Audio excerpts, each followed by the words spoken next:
Hello and welcome to Boring Dad Gaming, where today we're going to be playing Dagon, which is a free, on Steam, Lovecraft short story. It's an interactive short story of Lovecraft's, I think. It does come with voiceover, but I've muted that because I'm going to be reading the text for myself, and this is kind of our spooky Halloween climax, if you like, on Boring Dad Gaming.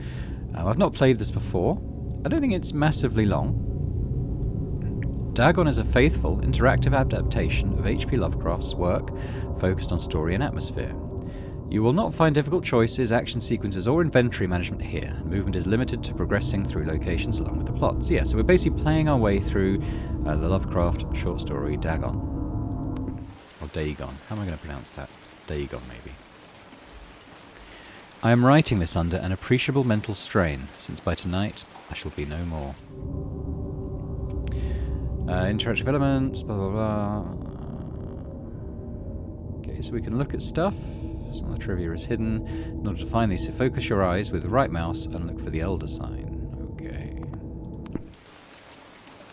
So here we are. Our room. I can't move with Wyrd. I was just going to be looking around. So let's look at that.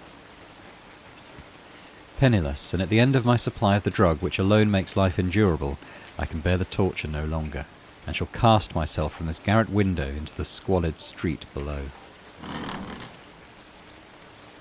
Do not think from my slavery to morphine that I am a weakling or a degenerate.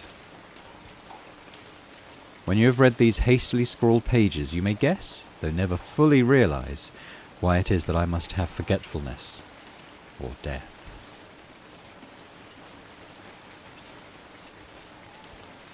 Look at that. I can focus. See if we've got any elder signs here. Oh, what a question mark there. Let's click on that. Morphine. Morphine entered into use in the 19th century and was routinely administered to treat severe pain during the American Civil War. In World War I, it was also sold without restrictions until 1914. Morphine became more popular after the invention of the hypodermic syringe around 1854. Frederick Saturna, who first isolated the substance, originally named it morphium, after Morpheus, the Greek god associated with dreams. At the time Dagon was published, morphine abuse, known as soldier's disease, already posed a big problem in the United States. Yeah, that's fine.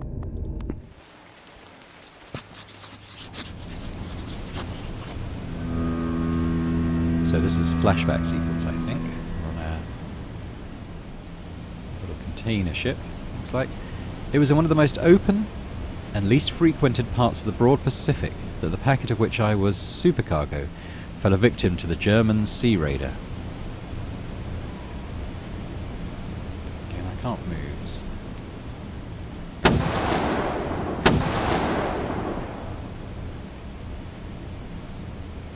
The Great War was then at its very beginning, and the ocean forces of the Hun had not completely sunk to their later degradation. So that our vessel was made a legitimate prize, whilst we of her crew were treated with all the fairness and consideration due us as naval prisoners. Okay, we've got some trivia there. The Huns. The Huns were Central Asian nomads who established a dominion in Europe and invaded the Roman Empire in the 5th century AD. They were known as brutal, deadly warriors and masters of quick raids who also developed powerful composite bows, lassos, and early siege weapons. During World War I, the British used the word Hun as a synonym for Germans in order to emphasise their brutality. However, the term originated when the German Emperor Wilhelm II gave a speech to his troops on 27th of July 1900 before they embarked to China. Should you encounter the enemy, he will be defeated. No quarter will be given. Prisoners will not be taken. Whoever falls into your hands is forfeited, just as 1,000 years ago the Huns under their king Attila made a name for themselves, one that even today makes them seem mighty in history and legend. May the name German be affirmed by you in such a way in China that no Chinese will ever again dare to look cross-eyed at a German. I'm not sure what that means. The refusal to take prisoners was a clear breach of the laws and customs of war adopted during the First Hague Convention of 1899. It's only a year before he made this speech.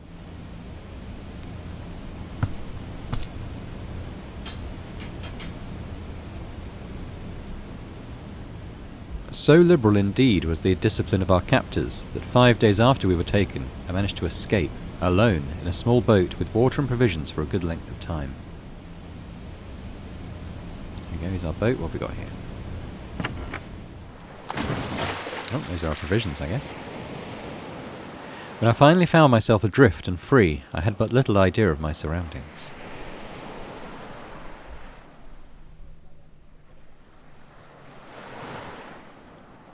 Never a competent navigator, I could only guess, vaguely by sun and stars, that I was somewhere south of the equator. Of the longitude I knew nothing, and no island or coastline was in sight, which we can see here. There's absolutely nothing around us.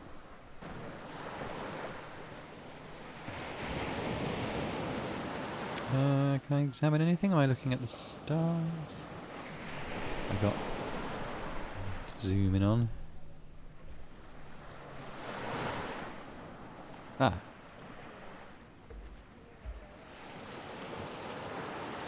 The weather kept fair, and for uncounted days I drifted aimlessly beneath the scorching sun, waiting either for some passing ship or to be cast on the shores of some habitable land.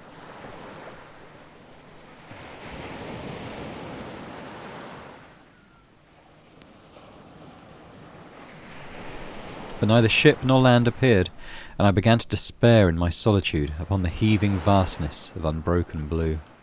I'm lying in my boat, I can only sort of look at the sky. The change happened whilst I slept.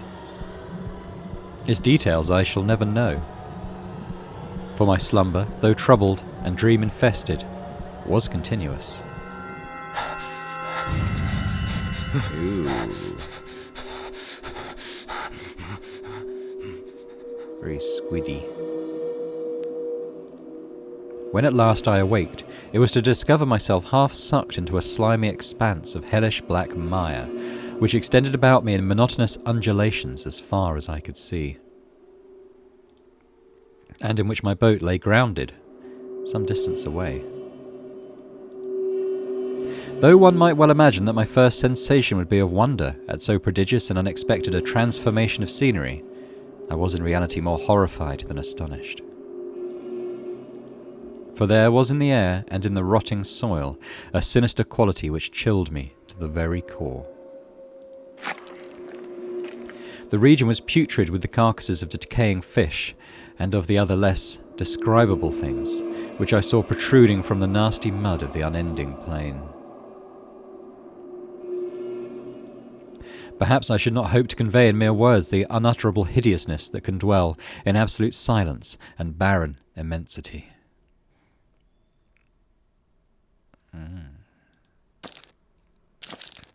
There was nothing within hearing, and nothing in sight save a vast reach of black slime.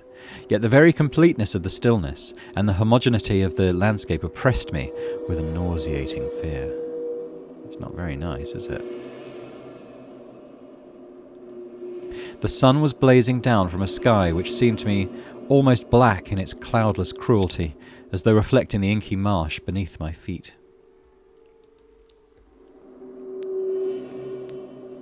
I'm going to look round while zooming in case there's any... Oh, here we go, there's something here. Looks like an ammonite or something. The Origins of Dagon. Dagon seems to be inspired by Fishhead, a short novel by Irvin S. Cobb about unnatural affinities between a hybrid idiot and the strange fish of an isolated lake. Supernatural horror in literature, HP Lovecraft. And Lovecraft's dream about a strange island emerging from the ocean, and him crawling in the ooze that covered its surface. I dreamed that the whole hideous crawl, and can yet feel the ooze sucking me down. In defense of Dagon, HP Lovecraft. Lovecraft's interest in the topic stemmed from his aversion to fish and sea smells. In his own words, "I have hated fish and feared the sea and everything connected with it since I was 2 years old. But I cannot recall what earlier experience gave me such a profound and lasting aversion to the sea and seafood."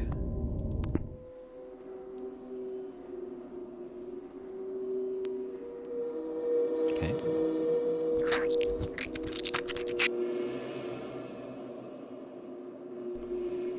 As I crawled into the stranded boat, I realized that only one theory could explain my position. Through some unprecedented volcanic upheaval, A portion of the ocean floor must have been thrown to the surface, exposing regions which for innumerable millions of years had lain hidden under unfathomable watery depths. So great was the extent of the new land which had risen beneath me that I could not detect the faintest noise of the surging ocean, strain my ears as I might. Nor were there any seafowl to prey upon the dead things. So not all of them are dead. What's happening over there? Got the fish. Explore the scenery a little. Just this, I think. For several hours I sat thinking or brooding in the boat, which lay upon its side, and afforded a slight shade as the sun moved across the heavens. As the day progressed, the ground lost some of its stickiness, and seemed likely to dry sufficiently for travelling purposes in a short time.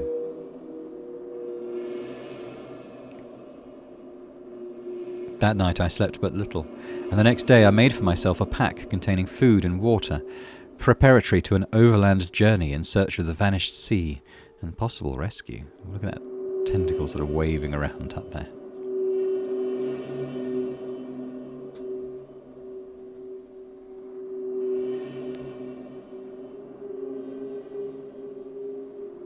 Just looking for any exploration points.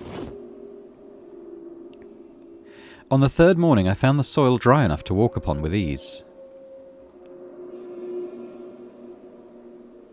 What's that?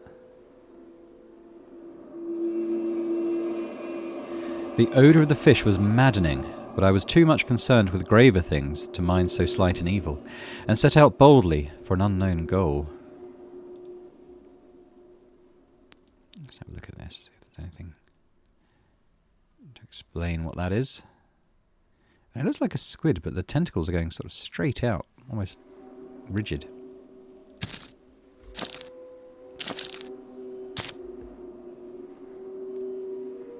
All day I forged steadily westward, guided by a faraway hummock which rose higher than any other elevation on the rolling desert.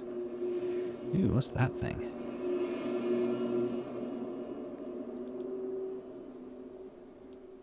Doesn't look quite natural, does it? Yeah. Very strange.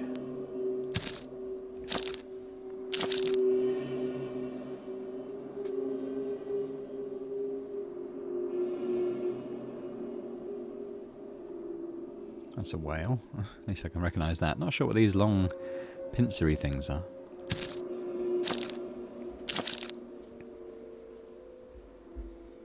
That night I encamped, and on the following day still travelled towards the hummock, though that object seemed scarcely nearer than when I had first espied it.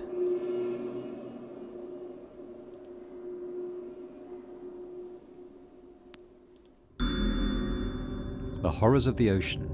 The creator of the Cthulhu mythos and the fictional underwater city of Relay, I'm not quite sure how you pronounce that, was convinced that life could not exist at the bottom of the ocean because the water pressure would make it uninhabitable. Today we know that the darkest depths of the ocean are home to many peculiar organisms. The deepest dwelling fish we have discovered so far, the Mariana snailfish, can live about 8,000 metres, more than 26,000 feet, below the ocean's surface in never-ending darkness and at hellishly crushing pressures, hundreds of times stronger than those found at sea level. Upon glancing at the modern photos of deep-sea creatures such as the anglerfish, the fangtooth or the viperfish, and their truly Lovecraftian characteristics, it's hard not to find some irony in this, indeed.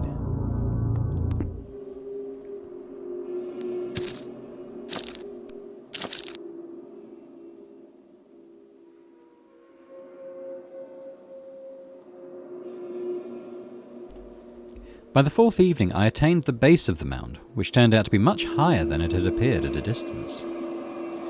An intervening valley setting it out in sharper relief from the general surface. Too weary to ascend, I slept in the shadow of the hill. I know not why my dreams were so wild that night, but ere the waning and fantastically gibbous moon had risen far above the eastern plain, I was awake in a cold perspiration, determined to sleep no more. Such visions as I had experienced were too much for me to endure again. And in the glow of the moon I saw how unwise I'd been to travel by day. Without the glare of the parching sun, my journey would have cost me less energy. Indeed, I now felt quite able to perform the ascent, which had deterred me at sunset. Picking up my pack, I started for the crest of the eminence. Let's have a quick look round. Oh, there's something there. Scan around. Oh, there's something. Do I click on that? Yes, the loner. Contrary to popular opinion, Lovecraft was not an ever-frowning, eccentric, grumpy loner. He considered himself to be a person who appreciated humour. Moreover, he would often meet with friends in his apartment, or at various cafes in Brooklyn and Manhattan. At times his social life was so intensive, his work would suffer for months.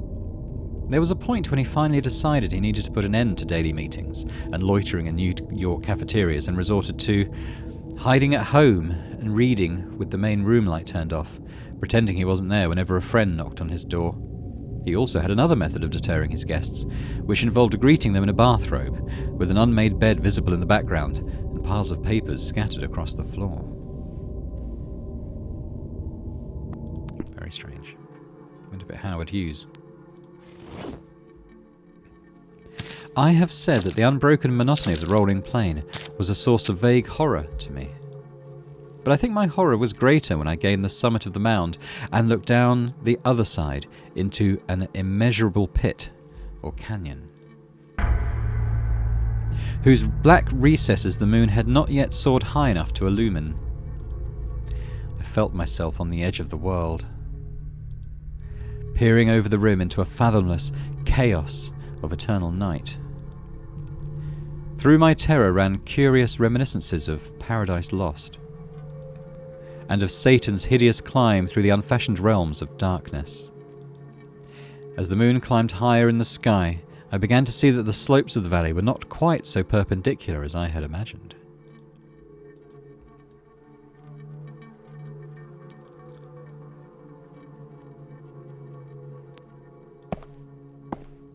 Ledges and outcroppings of rock afforded fairly easy footholds for a descent, whilst after a drop of a few hundred feet, the declivity became very gradual.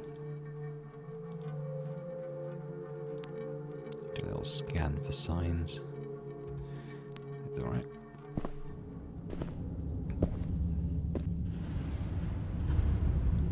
Urged on by an impulse, which I cannot definitely analyse, I scrambled with difficulty down the rocks and stood on the gentler slope beneath, gazing into the Stygian deeps where no light had yet penetrated. All at once my attention was captured by a vast and singular object on the opposite slope, which rose steeply about 100 yards ahead of me. An object that gleamed whitely in the newly bestowed rays of the ascending moon.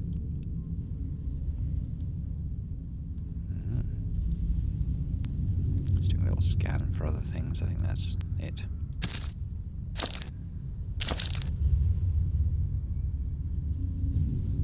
That it was merely a gigantic piece of stone, I soon assured myself, but I was conscious of a distinct impression that its contour and position were not altogether the work of nature. A closer scrutiny filled me with sensations I cannot express.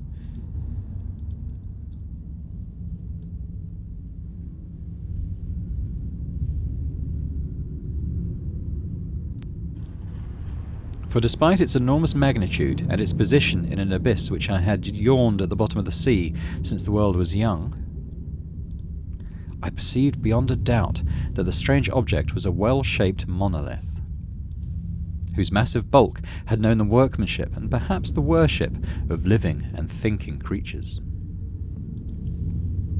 Dazed and frightened, yet not without a certain thrill of the scientist's or archaeologist's delight, I examined my surroundings more closely.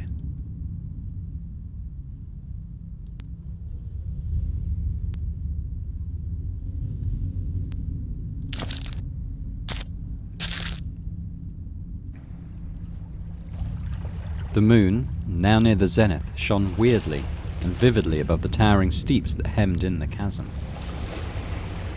and revealed the fact that a far-flung body of water flowed at the bottom, winding out of sight in both directions, and almost lapping my feet as I stood on the slope.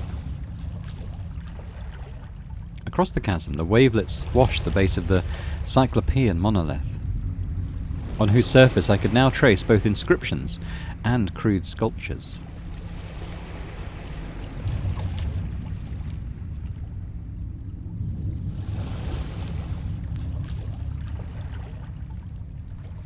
The writing was in a system of hieroglyphics unknown to me, and unlike anything I had ever seen in books. Consisting for the most part of conventionalized aquatic symbols such as fishes, eels, octopi, crustaceans, mollusks, whales and the like. Several characters obviously represented marine things which are unknown to the modern world, but whose decomposing forms I had observed on the ocean-risen plain. It was the pictorial carving, however, that did the most to hold me spellbound.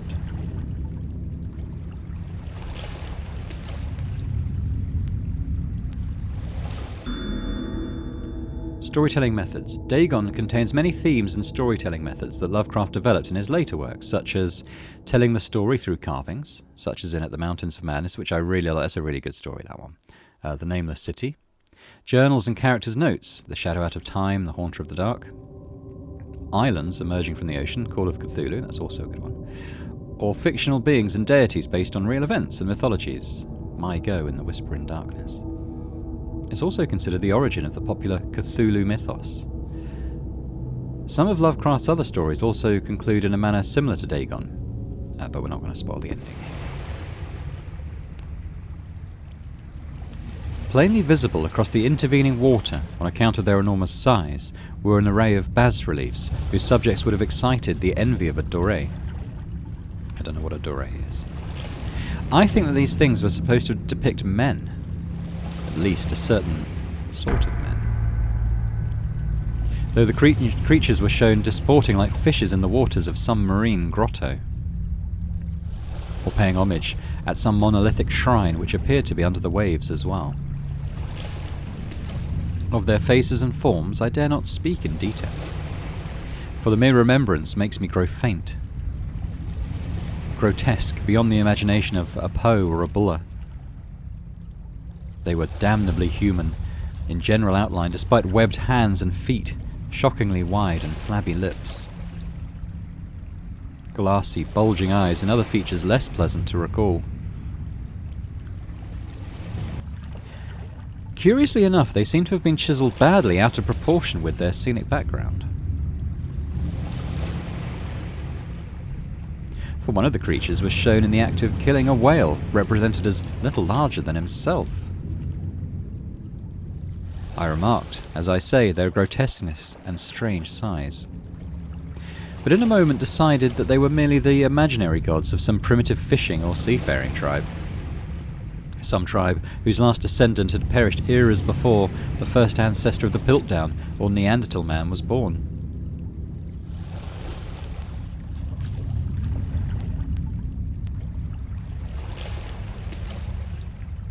Awestruck at this unexpected glimpse into a past beyond the conception of the most daring anthropologist, I stood musing, whilst the moon cast queer reflections on the silent channel before me. Then suddenly, I saw it. With only a slight churning to mark its rise to the surface, the thing slid into view above the dark waters. Vast, Polyphemus-like and loathsome, it darted like a stupendous monster of nightmares to the monolith, about which it flung its gigantic, scaly arms, the while it bowed its hideous head and gave vent to certain measured sounds. I think he's fainted. I think I went mad then. Of my frantic ascent of the slope and cliff, and of my delirious journey back to the stranded boat, I remember little.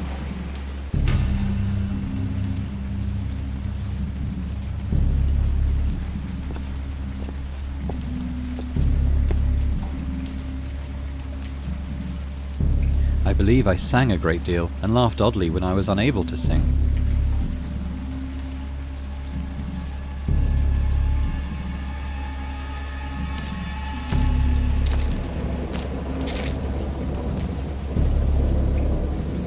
I have indistinct recollections of a great storm some time after I reached the boat.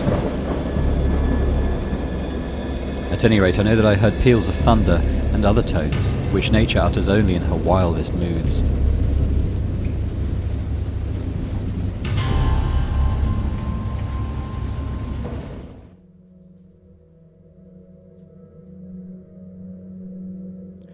When I came out of the shadows, I was in a San Francisco hospital. Brought thither by the captain of the American ship which had picked up my boat in mid-ocean. In my delirium I had said much, but found that my words had been given scant attention. Of any land upheaval in the Pacific my rescuers knew nothing. Nor did I deem it necessary to insist upon a thing which I knew they could not believe. Oh, something in the mirror. In defense of Dagon. In 1921, Lovecraft released a series of 3 essays, later published as a collection titled In Defense of Dagon, in which he rebuked a series of criticisms directed at his works. Some notable quotes. "I paint what I dream, and will let the public settle the rest amongst themselves. Mr. Monday asks the raison d'etre of Dagon, I will give it, purely and simply to reproduce a mood. Its object is the simplest in all art, portrayal. The physical horrors of war, no matter how extreme and unprecedented, hardly have a bearing on the entirely different realm of supernatural terror. Ghosts are still ghosts. The mind can get more thrills from unrealities than from realities." In the essays, Lovecraft touches upon the topics of atheism, materialism, the quest for truth, and the love of science.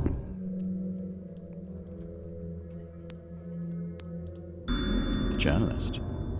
Lovecraft was a prominent figure in the world of amateur journalism. In 1915, he started publishing his own journal called The Conservative, which included political and social commentary, poetry, short stories, and literary criticism written by him and other authors. Howard was a skilled wordsmith, but he also took criticisms to heart, which resulted in his decision to step away from writing poetry and concentrate on weird fiction again, for the first time since his teenage years. Dagon, published in 1919, is one of the short stories written during that period. In this excerpt from The Conservative, the master of horror fiction explains his attitude towards warfare and the idea of world peace. Why any sane human being can believe in the possibility of universal peace is more than the Conservative can fathom. Should the entire civilized world agree simultaneously to disarm, one or more nations would undoubtedly retain secret armaments and at the proper time take advantage of their more altruistic and less astute contemporaries in a wild career of conquest against unarmed victims. No country is, or ever can be, above warfare until the basic impulses of the human animal shall have miraculously changed.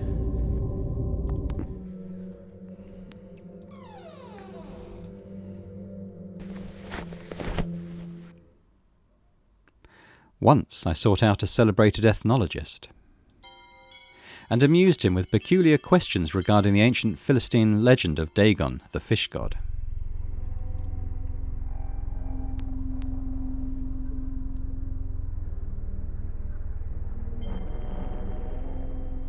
Getting something here. Dagon was the main deity of the Philistines, worshipped throughout the Middle East as the ancient god of fertility and crops. In Hebrew, the word Dagon was a common noun for grain. The rulers of Akkad, Mesopotamia, chose him as the patron saint of their war conquests. He also appeared as the judge of the dead in an Assyrian poem and an underworld prison warder in one of the Babylonian texts. He is often mistakenly taken for a fish god due to the wrong interpretation of his name, as in Hebrew the word dag means fish. In HP Lovecraft's works, Dagon is an underwater deity ruling over the deep ones, a humanoid race with fish traits that resides in the oceans. He is worshipped by a secret cult called the Esoteric Order of Dagon.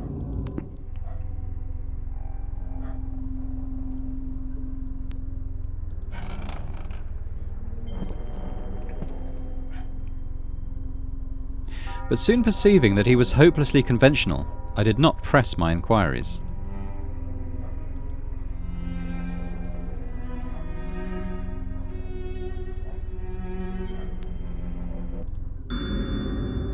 The marketer. Lovecraft's attempts to find a job in 1925 were influenced by advice he received from friends, among others. He started freelancing for a marketing magazine, where he would write announcements and commercials. Feel free to judge his copywriting skills for yourself. From an ad from Curtis Woodwork. Curtis Woodwork embraces both the usual structural units and the cleverest contrivances of built-in or permanent furniture, such as bookcases, dressers, buffets, and cupboards. Every model is conceived and created with the purest art, ripest scholarship, and mellowest craftsmanship which energetic enterprise can command, and made to conform rigidly to the architecture of each particular type of home. The cost, considering the quality, is amazingly low, and a trademark on the individual pieces prevents any substitution by careless contractors. He's got a style, hasn't he?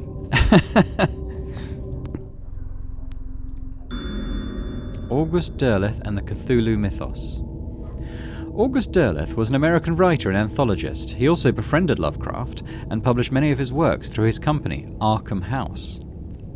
Although he greatly contributed to the popularization of the author's works after his death, he is surrounded by numerous controversies. One of his most questionable decisions involved introducing the good versus evil doctrine. Derleth was a devout Catholic, to the Cthulhu mythos, which contrasted with Lovecraft's view of the world and his approach to cosmic horror. As a result, the author's works are often misunderstood and misrepresented in today's culture. It is also worth noting that Lovecraft was never really interested in creating a mythology. The term Cthulhu mythos was coined by Derleth and after the author left the mortal plane.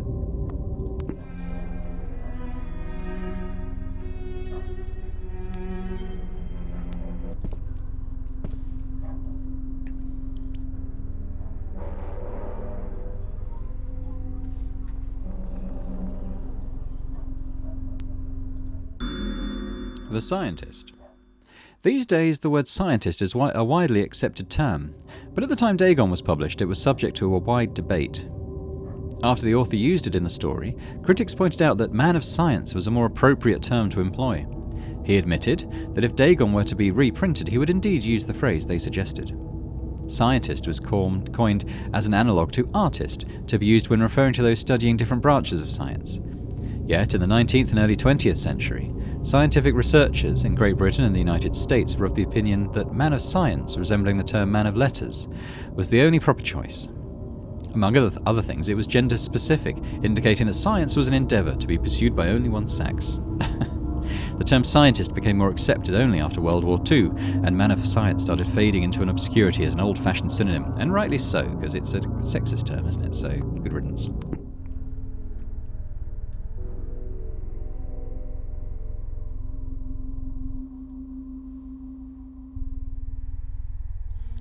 Where do we go? Oh, there's stuff over there.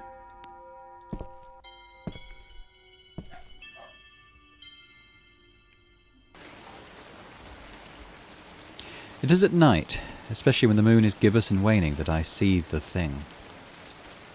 I tried morphine, but the drug has given only transient surcease and has drawn me into its clutches as a hopeless slave. So now I am to end it all, having written a full account for the information or the contemptuous amusement of my fellow men.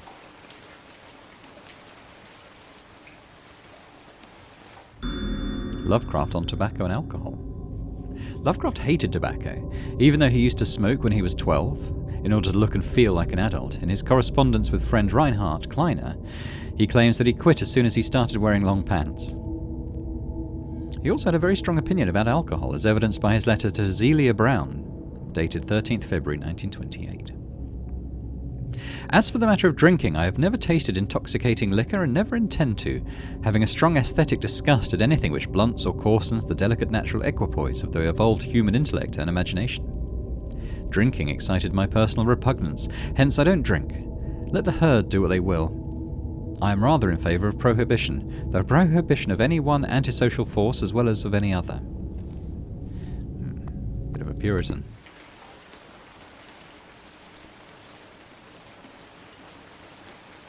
Alright. Often I ask myself if it could not all have been a pure phantasm. A mere freak of fever as I lay sun-stricken and raving in the open boat after my escape from the German man of war. This I ask myself, But ever does there come before me a hideously vivid vision in reply. I cannot think of the deep sea without shuddering at the nameless things that may at this very moment be crawling and floundering on its slimy bed, worshipping their ancient stone idols and carving their own detestable likenesses on submarine obelisks of water-soaked granite. I dream of a day when they may rise above the billows to drag down in their reeking talons the remnants of puny, war-exhausted mankind. Of a day when the land shall sink and the dark ocean floor shall ascend amidst universal pandemonium.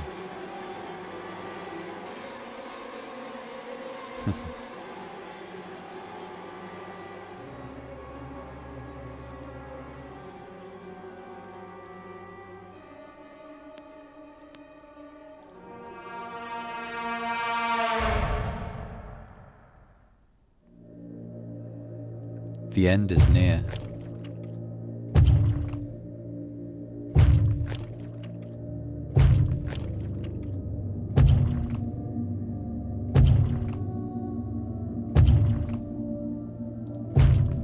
I hear a noise at the door, as of some immense slippery body lumbering against it.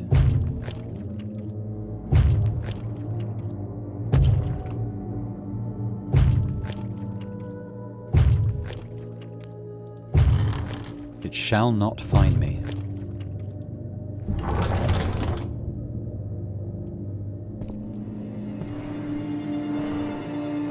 God, that hand.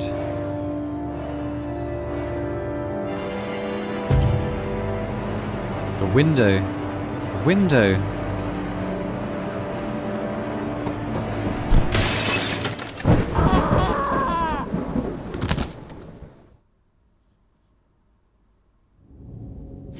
Thank you for playing. We hope you enjoyed immersing yourself in our little pool of cosmic horror. There we go. That was Dagon, a short story of Lovecraft. And a little bit about his life and beliefs and works in the sort of little extras there in the video, which I hope you enjoyed. I have read a fair bit of Lovecraft. I was in a sort of Lovecraft reading group for a while amongst some friends, and we had some fun with that. I think any discussion of Lovecraft, you have to kind of highlight the fact that he had some questionable beliefs as well. He's quite a problematic author in many ways, and some of his works, you find elements that I found quite unpleasant from from a modern perspective, and I think even at the time was fairly unpleasant in terms of his views on race particularly, and a weird obsession with the Dutch in particular, but people of colour as well, which is unfortunate and didn't really come out in this story, so that's good. But to anyone going to sort of read Lovecraft for the first time, I would suggest that you sort of take that on board and decide if if you want to go with it with that in mind. But yeah, anyway, there we go. That was Dagon. That was the conclusion of our sort of Spooky-tober selection of games, a little atmospheric one. So I hope you enjoyed it. If you did, then please do hit the like button on the video and subscribe to the channel as well. We've got some cool stuff coming up. I'm going to be continuing with Uncharted. I thought I might try out Signalis, which is a horror type game. It kind of came out a bit late in the month for me to feature in October, because I already had the sort of stuff lined up. But yeah, it looks pretty cool. People seem to be liking it, so I thought I'd give it a little go and see what that's about. Football Manager's out in 8 days' time from when I'm making this video, so that'll be good. I might do sort of like a weekly live stream, possibly, even for that I'm considering. So please check out other content on Boring Dad Gaming, and I hope to see you again. Bye for now.